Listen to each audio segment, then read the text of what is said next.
Hi, I'm Paul Adams. I'm studying piano performance at the University of Idaho Lionel Hampton School of Music. I will be taking a look at some Burgmüller Etudes. No, it's not the Opus 100 that's so frequently heard, thanks in part to their popularization by Suzuki. While these are valuable to intermediate students and good music, they are only intermediate level, and there's a large difficulty gap between these etudes and the difficult romantic standards such as the Etudes of Chopin. So I was delighted to find out about other etudes of Burgmüller, Opuses 105 and 109, which present more advanced technical concepts than his Opus 100. Opus 109 is made up of two books. As samples, I've selected two from Opus 109, one from each book, and I will take a few more samples from Opus 105, since 109 seems simply to be building on Opus 100, with more complex finger work and a few bigger stretches than Opus 100. While Opus 109 quite effectively addresses more advanced romantic technical concepts such as arpeggios, octave melodies, multi-voice trills, and Chopin nocturne-style left-hand accompaniment. I think that Opus 109 would be very useful for early advanced students. I know that I gained quite a bit from learning sections of them for this video.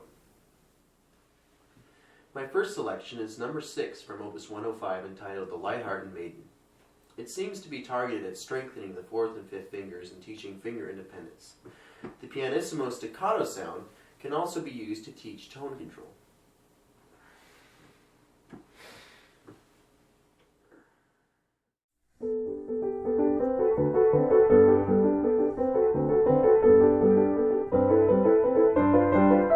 I found that a cyclic wrist motion that cycled every measure helped reduce tension. And it goes on like so.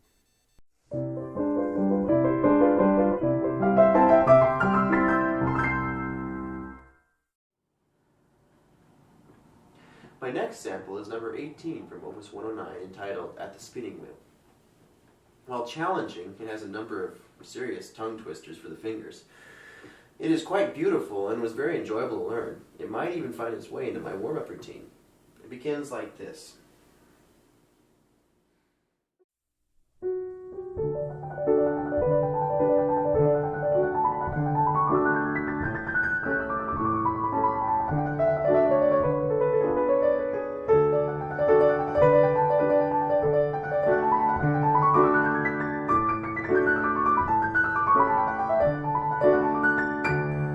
It continues in that manner and ends like so.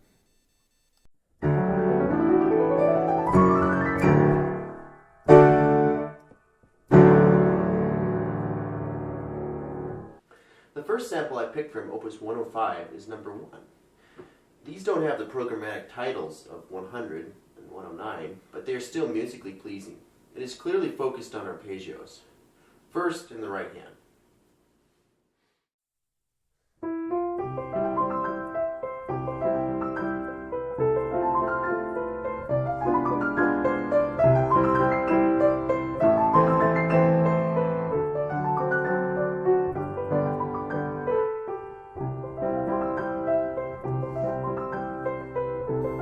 It continues like this for a while, and then the left hand gets to do arpeggios.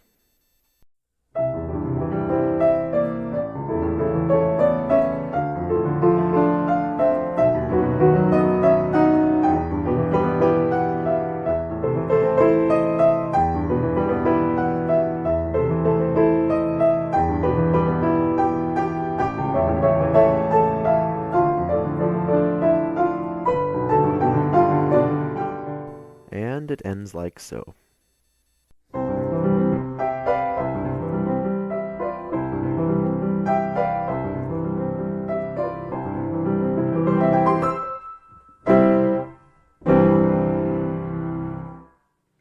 Next from Opus 105 is number 6. This is a healthy mix of repeated notes, and then some arpeggio passages, and then chromatic Alberti in both hands.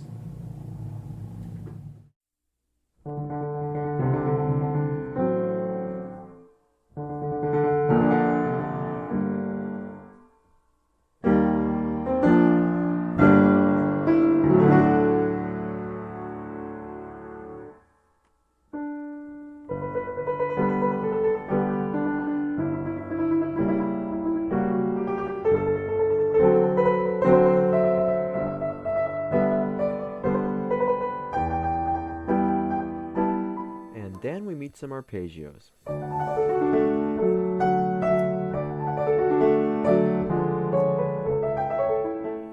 And now the left hand gets its day in the sun.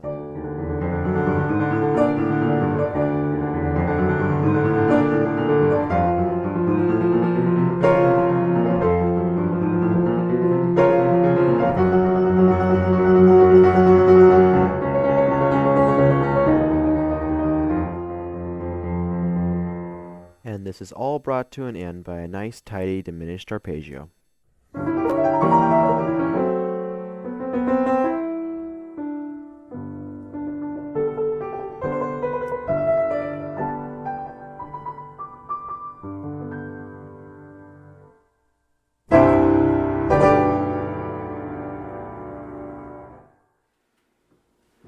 Now it's time for some octaves. Opus 105, number 9, does this with a clever melody in staccato octaves.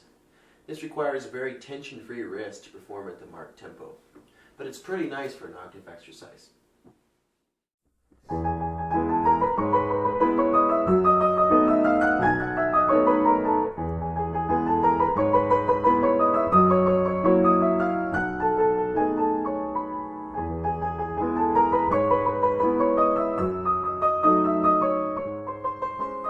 The left hand gets to do it too.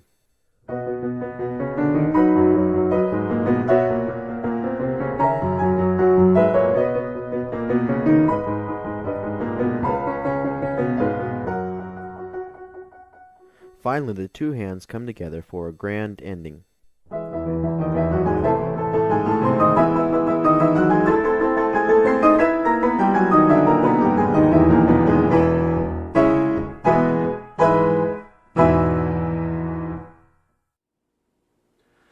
My last pick was Opus 105, number 11.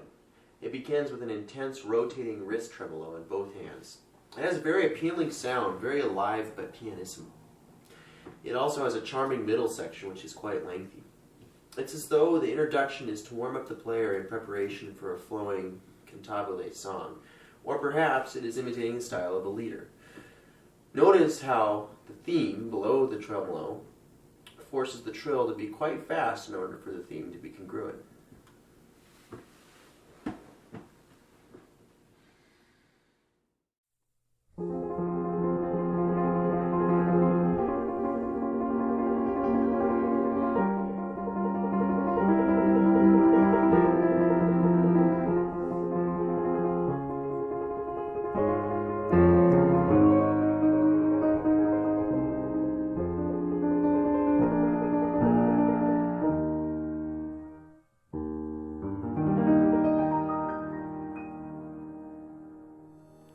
And now for a song.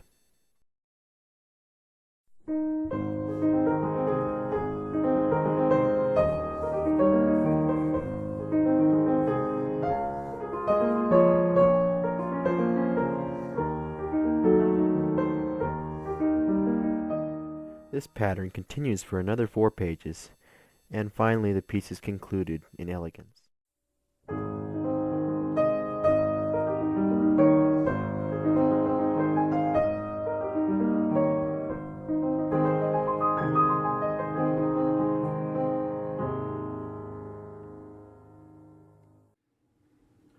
While these pieces may be passed over in lieu of works by better-known Romantic composers, I would argue that students will not waste their time in learning these etudes. They are a good bridge, one that may prevent students from drowning from a premature leap into the waters of hardcore Romantic repertoire. Students already familiar with Burgmüller may appreciate him and may see this as a level up. This avoids the warhorse repertoire, those pieces that the audience sings back to you. Maybe best of all, the scores are available in public domain on IMSLP, available for download in a convenient PDF format. You can just print them out. In short, the Burgmüller Opus 105 and 109 etudes provide an excellent supplement to his students' transition into advanced repertoire, as they are well suited and musically pleasing. Thanks for watching.